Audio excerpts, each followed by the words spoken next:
welcome back to the Open Sorcery. I am your host today. It is Devi, and today we are going to be talking about the spiritual uses and the more spiritual aspects of fasting or abstaining. So, the spirituality behind fasting or abstaining, I'm going to start with what it is. So, fasting, of course, is the decision to not take in food or drink, anything of that nature.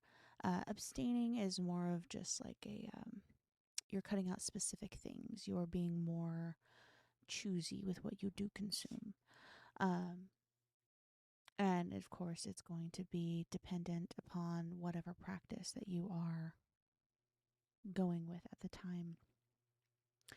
So, the funny thing about fasting is that it is shown on a global scale. Entire globe, cultures that never really interacted, and they all had the same idea, the same thought.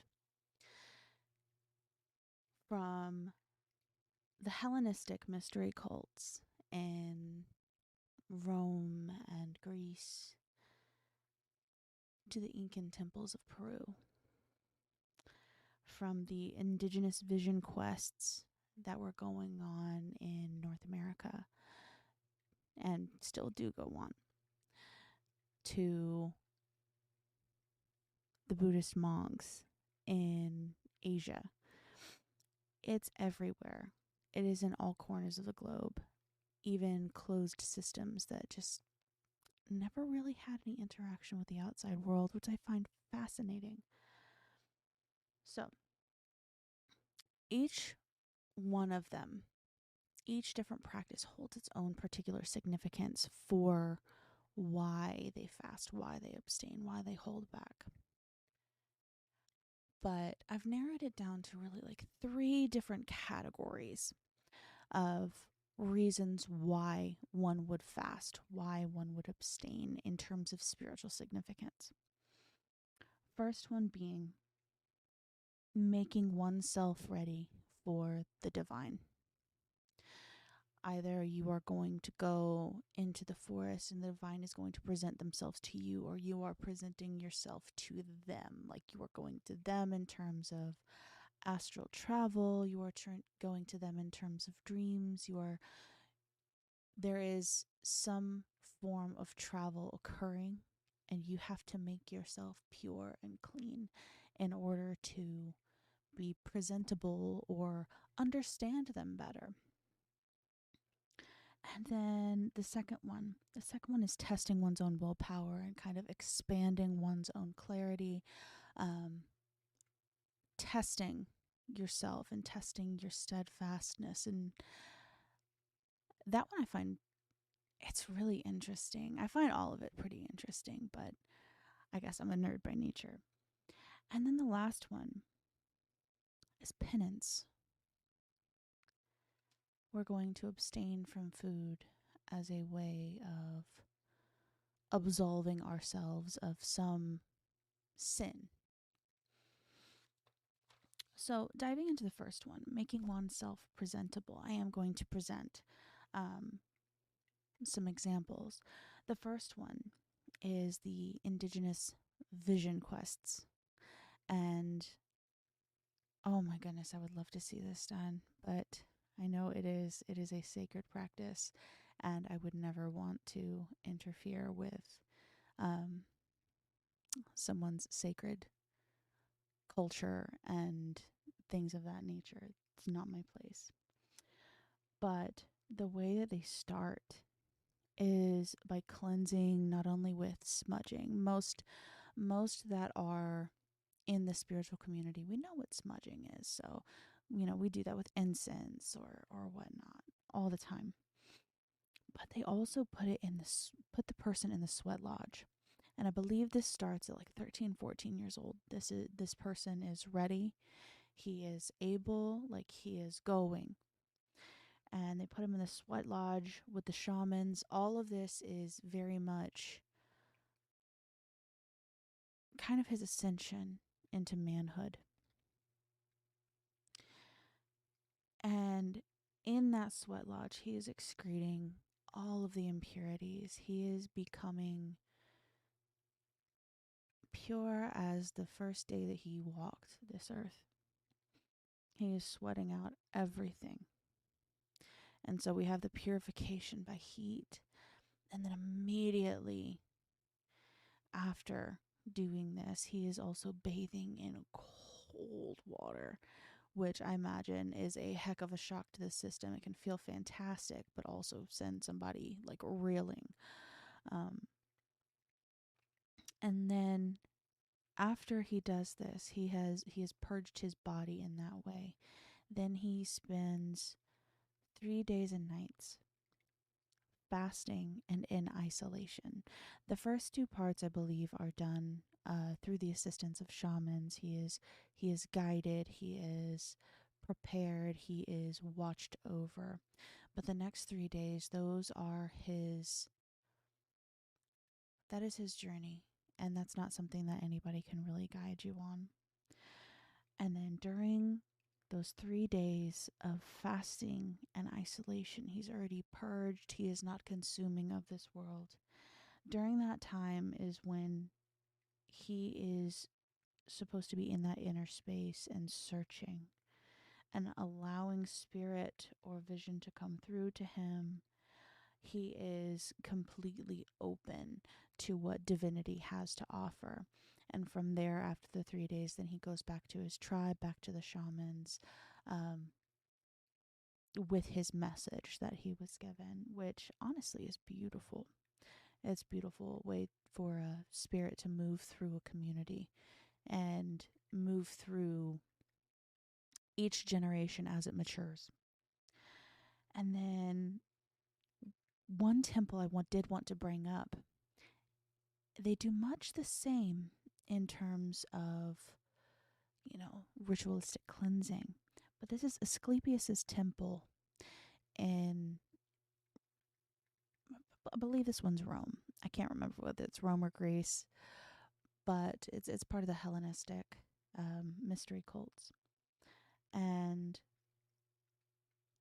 inside, because Asclepius was a healer, right? Everything that he did was to heal a person or to make them new again, even up to and including resurrection, apparently, which is, whew, that's pretty intense healing in my opinion. But his people, his believers, those that were part of his cult, for lack of a better term, they would start with ritual baths. They would make sacrifices to Asclepius, and then they would fast. And then going so far as to be sleeping inside of the temple during the night. So they would almost become like a temple worker during that time. And a lot of these people were coming there for healing, because Asclepius was the great healer. And whenever they would wake after the fasting and they're sleeping in the temple, a lot of the times it is said that Asclepius would have come to them in their dreams. And so they would wake and the temple workers would interpret the dream for them so that they could understand what message the god had in store for them. And in addition, it is said that there were several people who, upon waking, were completely cured of whatever ailment that they came in with, which I find to be a very beautiful way of the gods, again, moving through communities, being able to assist in the physical healing of somebody. So that one is more making oneself presentable, purifying oneself in order to make oneself okay in terms of being in front of divinity. I do have a theory here. I'm gonna present it later, but I think y'all will enjoy it.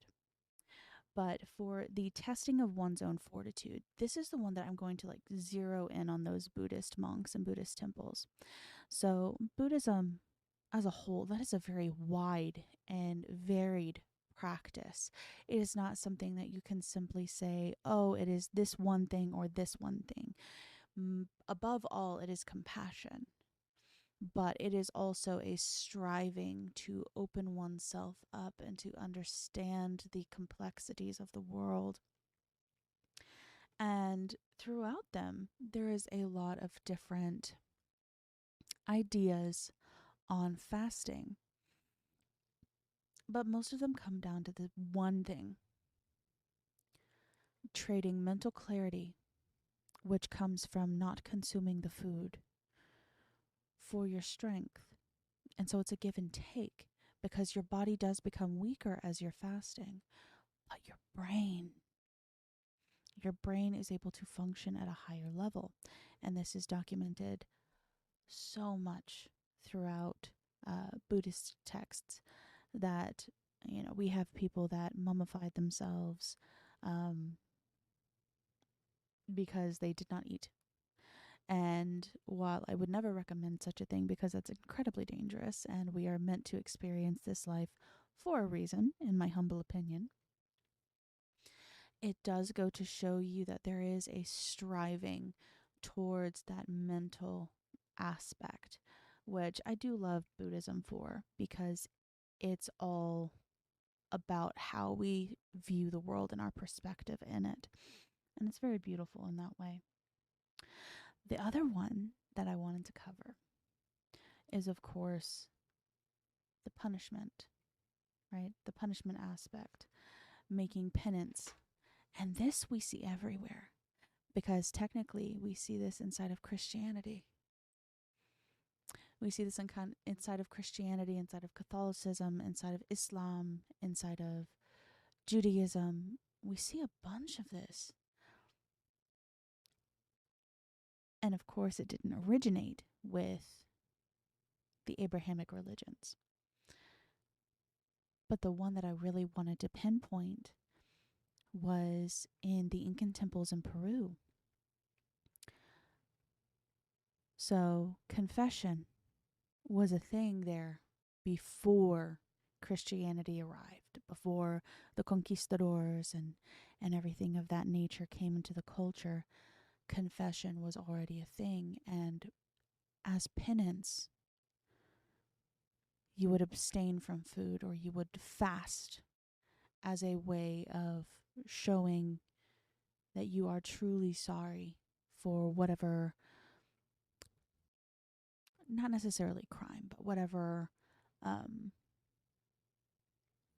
oh goodness, I can't think of the word. Whatever you believe that you did to make God's angry. And it wouldn't be just singled out to one person. That's the funny part, is that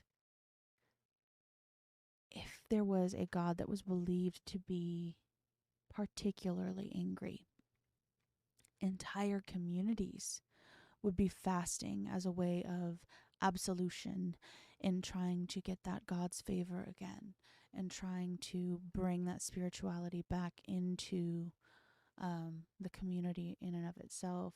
And I find that rather fascinating, that they would go so far as to fast as a community. And I'm definitely going to be reading more into that, because that story kind of struck a chord with me. But that one really is the overview of fasting. I do want to present my theory as to why fasting is used in spiritual practice as a way of, absolution, or making oneself ready or presentable to the divine.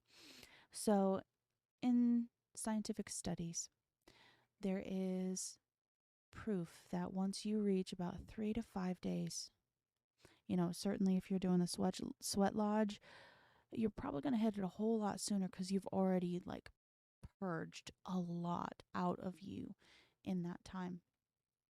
But about 3 to 5 days, you reach this level of mental clarity, and it is astonishing. And it is like you're waking up for the first time in your life.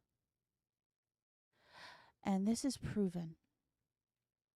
And, that once that fog is lifted, it reminds me of those stories that we're all told as kids. If you go off into the land of the Fae, don't eat the food, or if you are going into the underworld, you don't consume anything there, like poor Persephone did, or things of that nature. And I find a parallel here. And it's like our consumption on this plane of existence keeps us tied to this plane of existence. And if we are able to, in a controlled way, fast or abstain for a certain amount of time, interaction with the other planes becomes a whole lot more, not necessarily easier, but a whole lot clearer to communicate with.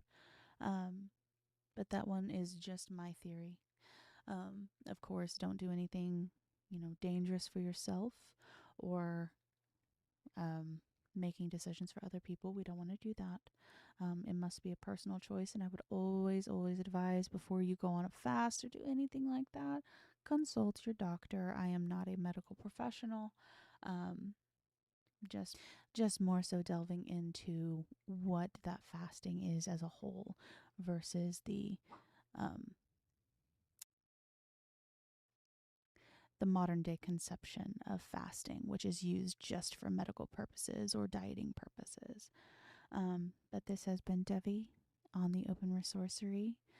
Go ahead and click the like button, click the subscribe button. We release new videos every Wednesday. And I would love to see you the next time. Have a fantastic day.